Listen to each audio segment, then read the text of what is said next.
Hello my YouTube family. Episode के start में हम देखते हैं कि शेंजी अपना वर्क कर रहा होता है तो गुहान उसके पास आता है और उससे हेल्प लेने की कोशिश करता है कि तुम्हें पता है ना कि मैं यनिंग को पसंद करने लगा हूँ, लेकिन वो कुछ रिजर्व सी रहती है, तो मुझे कुछ ट्रिक्स दो कि मैं उसको कैसे पटाऊं, मुझे समझ नहीं आ रही। तुम तो उसे काफी टाइम से जानते हो, लेकिन शेंजी बहाना कर देता है कि नहीं, इस चीज में मैं तुम्हारी हेल्प नहीं कर सकता हूँ, तो ये प्रॉब्लम तुम खुद सॉर्ट आउट करो। अब वो उसकी बहुत ज्यादा मदद मांग रहा होता है तो वहां पर ही फेंग आता है और कहता है कि शेंजी आपसे कुछ मीटिंग करनी है तो आप आ सकते हैं, तो वो चला जाता है।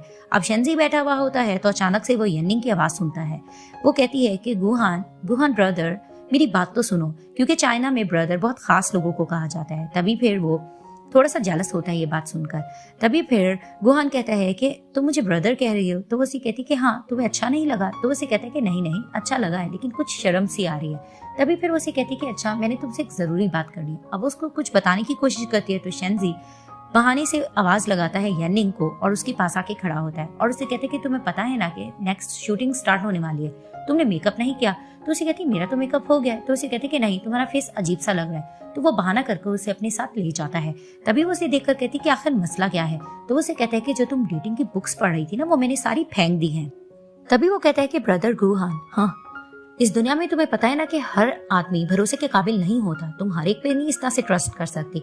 तभी वो इसे कहती कि तुम भी तो आदमी ही हो। तो फिर वो इसे कहता है कि लेकिन हम 10 साल से फ्रेंड्स हैं, मेरी कोई और बात है। तभी वो इसे कहता है कि आज तक तुमने तो मुझे ब्रदर नहीं कहा।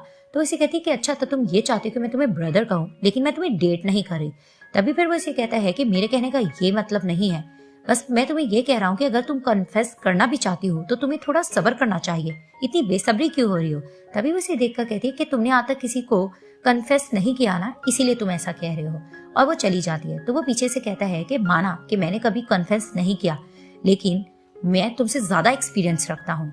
वहीं फ्लैशबैक में दिखाया जाता है कि यनिंग अपनी सिंगिंग इसको सुना रही होती है। तो शेंजी जैसे ही सुनता है तो उसने चॉकलेट बॉक्स पीछे छुपाया होता है, वो उसको देने ही लगता है। तो वहां पर ही यनिंग इसको चॉकलेट्स देती है और कहती है कि ये देखो, आज वैलेंटाइन डे है, बहुत से बॉयज ने मुझे चॉकलेट्स दी हैं। तभी फिर उसे कहते हैं क्या तुम्हें उनमें से कोई बॉय पसंद आया। तो उसे कहती है कि नहीं, तो मैंने तो अभी इसके बारे में कुछ सोचा भी नहीं है, क्योंकि कॉलेज एंट्रेंस एग्जाम होने वाले हैं, हमें उस पर फोकस करना चाहिए और तुम्हें भी मेहनत करना होगी।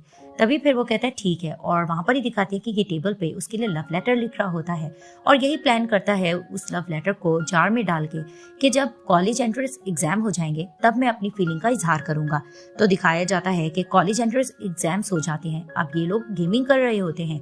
तो वहां पर ही जिस तरह से ये लोग मौज मस्ती कर रहे होते हैं, अब वहां पर ही अपने प्यार का इजहार करने जा ही रहा होता है, इसे कुछ कहने लगता है। तो वहां पर ही दिखाते हैं कि इसके कुछ फ्रेंड्स आ जाते हैं पीछे से और वहां पर ही वो लोग कहते हैं कि ये तुम दोनों यहाँ क्या कर रहे हो, लगता है तुम दोनों के दरमियान कुछ चल रहा है। तो इनको छेड़ने लग जाते हैं। तब भी ये नहीं इजहार कर पाता और फिर से ये लव लेटर लिखता है और उसी जार में रखता है और यही सोचता है कि जब कॉलेज स्टार्ट होंगे तब मैं इससे अपने प्यार का इजहार करूंगा। तो दिखाया जाता है कि कॉलेज स्टार्ट हो जाते हैं और यनिंग अपनी बुक पढ़ रही होती है, ये लाइब्रेरी में होती है। तो शेंजी भी वहां पर होता है, वो उसे अपनी प्यार का इजहार करने जाता है। तो वहां पर ही वो जाकर थोड़ा कंफ्यूज खड़ा हो जाता है और फेस उसकी तरफ टर्न करके खड़ा होता है। तभी फिर वो उसको पेपर देने की कोशिश कर रहा होता है, लेकिन वो आगे चली जाती है और वहां पर एक और बॉय आके खड़ा हो जाता है।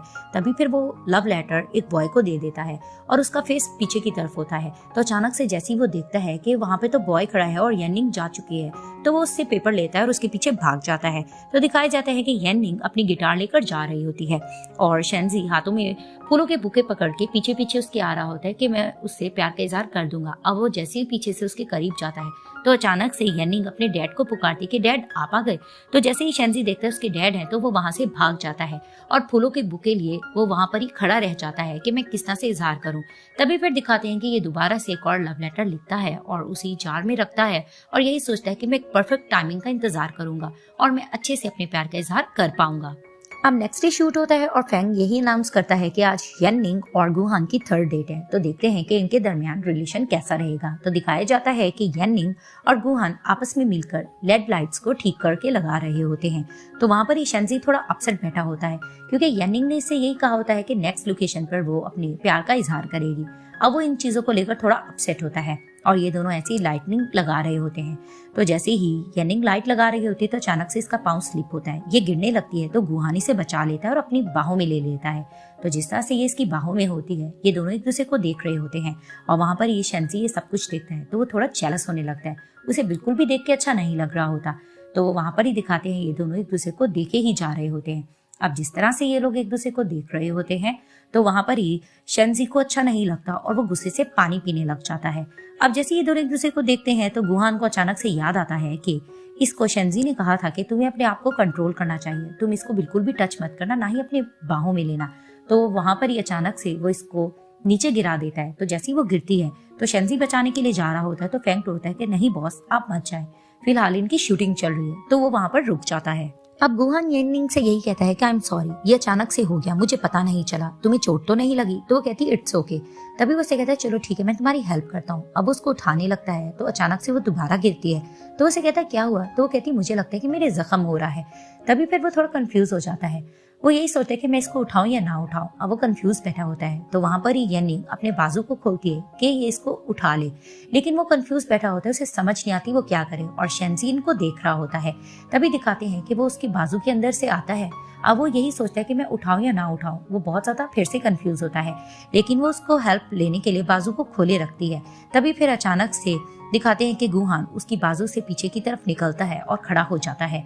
और दिखाते हैं कि इसको अनरोमैटिक तरीके से पीछे से उठाता है और उसको साइड पे जाकर बिठा देता है।